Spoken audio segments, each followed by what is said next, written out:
ప్రభు యొక్క ఆత్మ ఎక్కడ ఉండును అక్కడ స్వాతంత్రం ఉండును. చూడండి, ఈ మాట బాగా గమనించండి. మనమందరమును ముసుగు లేని ముఖముతో, అంటే ముసుగున్న ముఖం ఎవరు?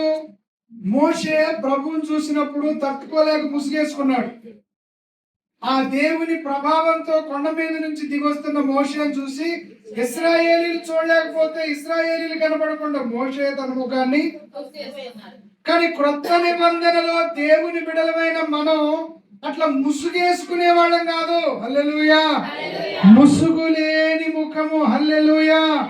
చూడండి, అక్కడ మనమందరము ముసుగు లేని ముఖముతో ప్రభు యొక్క మహిమను అద్దము వలె ప్రతిఫలింపచేయుచు, మహిమ నుండి అధిక మహిమను పొందుచు ప్రభువుకు ఆత్మ చేత.